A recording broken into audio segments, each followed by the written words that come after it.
So we all know those players who it looks like they're hardly even swinging, but the ball just pops off the club face. What's going on there? Because you got two schools of thought. You got these people who are saying, hold the angle, hold the angle, hold the angle, right? That's where effortless power comes from. You got a whole nother group that's saying, release it as quickly as possible. You can't release it soon enough, you know? So what's the truth? And there's a little bit of truth in all of it, but the real truth is that there's an easier way, and it involves this feeling of revving a motorcycle. If you're revving a motorcycle, that's this little feeling that I'm going to show you here at the top of the swing. It's appropriate because when you rev the motorcycle, it adds a lot of power. When you make this little rev move in your golf swing, it's going to add a ton of power as well. Once you learn this, you're never going to think about the golf swing again the same way, and I can't wait to share it with you. If you don't know me, I'm Craig Jones. I'm not like all these other golf coaches on YouTube. I used to suck at golf. Most of these guys are great players their whole lives. That was not me. So I was a 15 handicap slicer into my 20s, and I've been down both of these roads, okay? So I was a bus driver at Keystone Ski Resort. In the summer, there weren't as many people to drive around. This is when I was in my 20s. So I ended up mowing greens at the golf course. I got obsessed with golf, decided I wanted to make it my career, and I ended up moving to Phoenix. I got hooked up with this old school coach, Ed Ekis was his name. I took like 70 lessons from him over a couple of years, and he taught me a lot of the things that I teach today. That closed face grip, swinging from the inside on the downswing. He taught me to whip it, okay? And it really worked. It took me from like a 15 handicap all the way down to a 6. That's what got me hired by Golftec. I went there to be a coach. Then I was horrified when I first started, because Ed and I didn't use video, but when I got to Golftec, of course, I started seeing my swing on video all the time. And I was horrified because this is what I looked at like at impact. I had this flippy move here at impact. So then I went to work on that, right? So I had done the whip stuff. Ed taught me the whip stuff that almost started to turn into a flip. Now I'm at Golftec. Now I'm trying to do the hold the angle stuff because I can see that I got this flip, right? But the problem was that once I started trying to hold this angle, I could get to this position, but I had no power. I had no pop because I had a ton of tension, and I didn't know how to release it afterwards. So it confused the heck out of me for literally like a year. I really struggled with my game. And I was a new coach at Golftec. It was kind of embarrassing, really. But now after all these years, I feel like I really got a handle on this one little move. It's actually 3 little parts that I'm going to share with you here. I've got to go through these little cheat setup moves here first real quickly, but I'm going to take you through something that's really going to change the way that you deliver your path and face so that you can get that path coming from the inside with a square club face and get some of that forward shaft lean at impact and just that tensionless, effortless power forearm rollover release that really adds that pop. And there's one real simple way that brings this all together. All right, I'm gonna get back to this thing here in just a second, because that's really, it's kind of a cool way to feel what I'm about to show you. But I've got to touch on these cheat moves at setup. If you watch any of my videos, you know I talk about this all the time. Let's hit them really quickly here, but it's really an important foundation. So the first thing here is I talked about that closed face grip that Ed taught me, right? So this is where we take this lead hand, we move this over for a right-handed player over to the right on the grip of the club. That makes the club want to roll over and turn over, okay? And when you start swinging from the inside on the downswing, you're gonna need all the help you can get to square up the club face.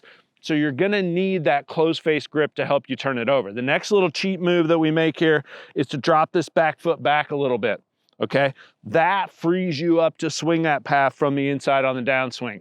And then we want to put that ball position right in the center. I see, and maybe even erring on the side of just a little bit back. I see so many players playing that ball too far forward, and especially when we drop this back foot back, it has the effect of moving the bottom of your swing arc back. So you've got to move that ball back a little bit, and just those 3 cheat moves alone are going to make you hit the golf ball better. So I just needed to touch on that real quickly here. Now we're going to grab this and let me show you this little rev move and how it sets up everything to be able to swing from the inside and make that powerful, effortless power forearm rollover release and get that whip and get that power.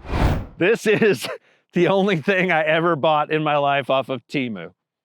I have no idea what I was doing on Temu, why I decided to buy this thing, but I'm really glad I did because it's turned out to be fairly durable, and I swing this thing almost every day, and it's just a little wiffle ball on a shaft here with a stopper at the end, and it really helps you feel this whip. And what I want to talk about with the whip here is that when you whip it, and for some reason this thing really makes me feel it, because I'm trying to get the sound of this ball pop in the end, and I'm trying to get that sound to occur more over here, okay? It's probably not actually what's happening, but that's the mental process. Because when you swing from the inside and you look at, I've got some video of Tiger, maybe I'll pull that up here real quick, of him hitting a draw back in the day. And I mean, you see him, he's swinging from the inside, and you see him when he's hitting that draw, I mean, it's like everything goes this way. His hands go that way. Everything exits with full release of the toe past the heel, and the hands kind of going left and staying kind of low at the finish of that swing, right? It's not that high cut swing that that high cut finish that some players use. It's a totally different move, and this is the move that's really going to help you. So it's important to understand that the whip, so we go, here are the three moves. It's just rev, skip, whip, okay? So when we go to the top of the swing, rev is like you're revving a motorcycle, okay? So we go rev, skip is the feeling of skip the rock in the downswing. So it's rev, skip. So rev gets your club face closed. I'll show you that here in a second with a club in my hand. Rev gets your club face closed and puts you in this little bit more bowed position with that lead wrist. Skip gets that club path coming from the inside on the downswing. And then when you whip it, I want you to feel like you're really whipping it this way, not trying to whip it this way, right? That's the flip. So many players, when they're trying to whip it, they end up with this move right here. That's the flip. That's what we don't want right here, right? When we whip it, we want to whip it this way.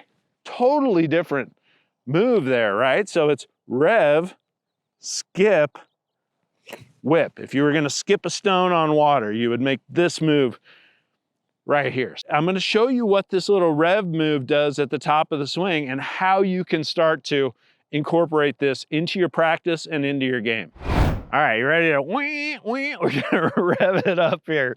All right, so this feeling, revving a motorcycle, it's just, look what this does when you get to the top of the swing right here. So if I go to the top of the swing right here, I want to feel my hands a little bit more behind me here, not way out in front right here, right? Now I rev the motorcycle. Watch what happens right here.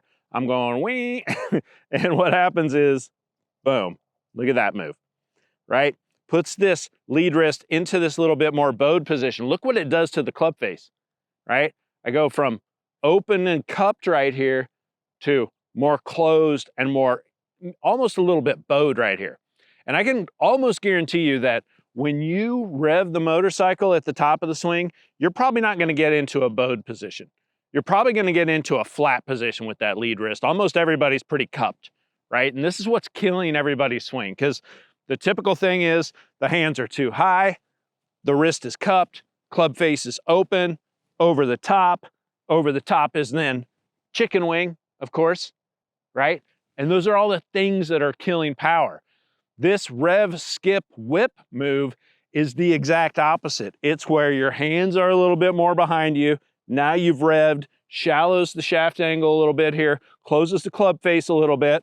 Now you can skip and swing that path here instead of over the top, right? And now, as long as you whip it left here, now you've got all of those elements for effortless power coming together. And a great way to start to practice this is just to practice it with really short little swings here, paused at the top of the swing. And it doesn't matter how you hit it when you first start working on this. It just matters that you're swinging at a ball and you're really kind of probably exaggerating these positions a little bit. So the first thing is the cheat moves right here, right?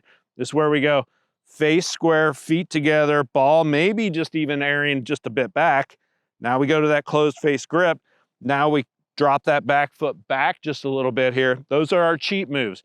That's gonna already help us square up the club face when we swing from the inside, and it's gonna help us swing from the inside because you'll tend to swing more along your foot line right here. Most players are open and they swing this way. We're just dropping that back foot back so we can swing this way a little bit. And now you're just going to the top of the swing here, trying to feel the hands a little low and behind you right here. You probably don't really have to feel that much because the little bit dropping that foot back is gonna help with that anyway. And now you're just rev, skip, whip, okay? And just small little tiny swings. So we're just right here, and now we're rev, skip, whip. And there you can see that nice little, solid little draw right there. So that's what I recommend starting with, just those little paused positions. And just starting from that paused halfway back, that's really going to force you into these positions. Now when you start to get this little bit of that rev move, it really puts this lead wrist into that flatter position, both at the top of the swing and more at impact. Because that flippy move is when that wrist goes into that, what's the opposite of flexion? Whatever the opposite of flexion is, position right here, right? So a little bit of that flexion at impact is what keeps you from getting flippy.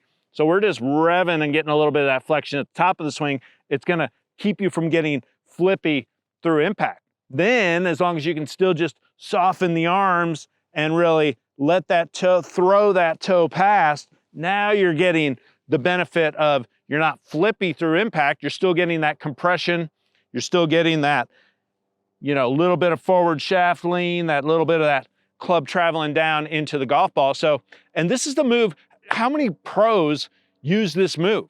I mean, there's just one after another after another. I mean, you look at Jon Rahm, take a look at him here at the top of the swing, an extreme example. I mean, he almost starts that flexion so early in the backswing, and that's a huge, huge exaggeration.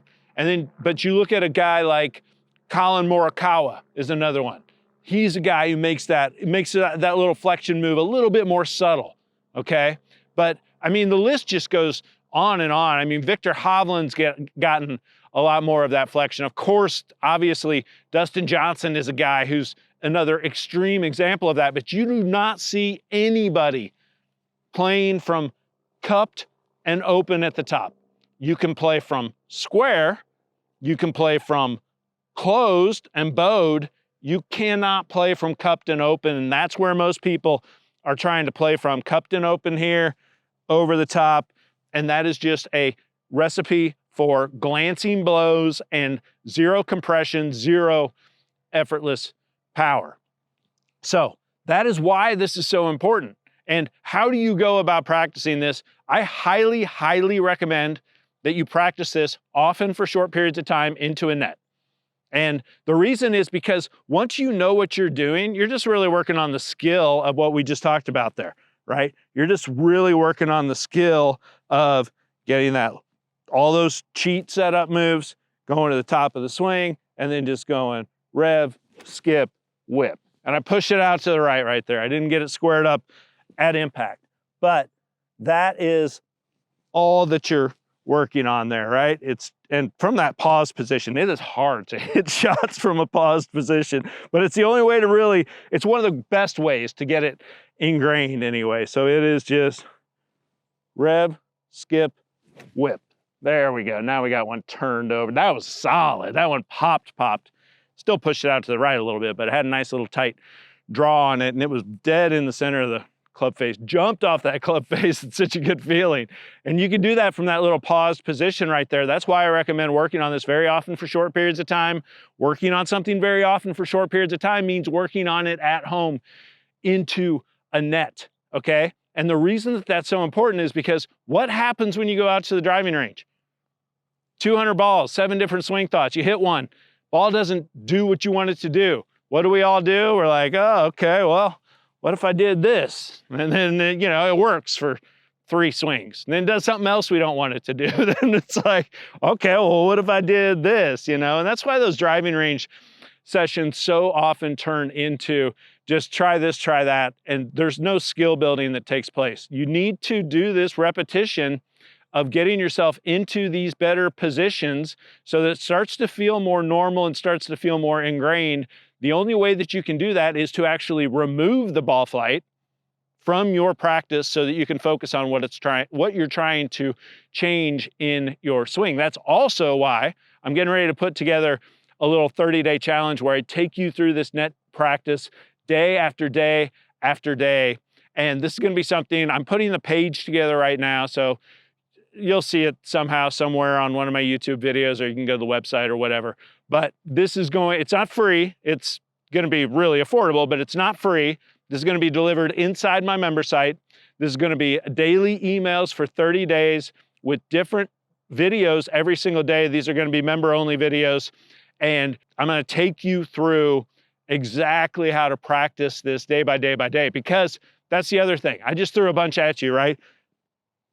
Close face grip, cheat stance, ball position, rev, skip, whip.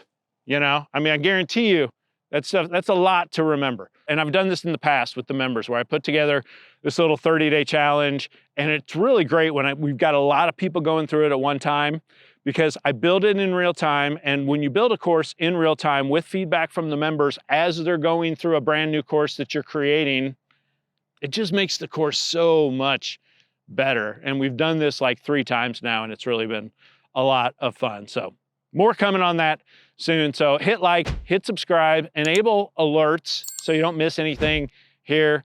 Let me know in the comments if that 30-day challenge is something that you're interested in and would be up for. And if you just want to get started with my regular program, you can go to facefirstgolf.com where you can get started with some free lessons. I appreciate you being here. Hope that helps clarify. You can get that effortless power. You can get that whip without flip, right? And it all starts with revving it up, revving up that motorcycle. I should do this one, right? It's the opposite of a rev on this hand right here.